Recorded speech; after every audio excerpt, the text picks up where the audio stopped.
জুলাই গণঅভ্যুত্থানের শহীদ ১১৪ জনের পরিচয় শনাক্ত করতে রাজধানীর রায়ের বাজার কবরস্থান থেকে লাশ উত্তোলন শুরু করেছে পুলিশের অপরাধ তদন্ত বিভাগ সিআইডি।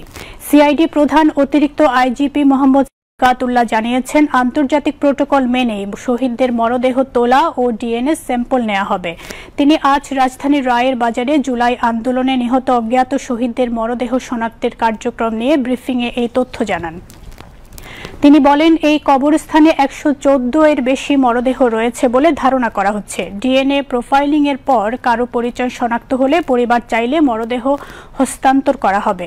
গত ৪ আগস্ট মোহাম্মদপুর থানার উপপরিদর্শক এসআই মাহিদুল ইসলামের আবেদনের পরিপ্রেক্ষিতে ঢাকার মুখ্য মহানগর হাকিম মোহাম্মদ মুস্তাফিজুর রহমান ১১৪টি মরদেহ উত্তোলনের নির্দেশ দেন। আদালতের আদেশ অনুযায়ী ২০২৪ সালের জুলাইয়ের গণঅভ্যুত্থানে নিহত অজ্ঞাত ব্যক্তিদের পরিচয় শনাক্তের জন্য এই সিদ্ধান্ত নেওয়া হয়। গত বছর বৈষম্য বিরোধী আন্দোলনের সময় নিহত ১১৪ জন শহীদকে অজ্ঞাত পরিচয়ে মোহাম্মদপুরের রায়ের বাজার কবরস্থানে দাফন করা হয়।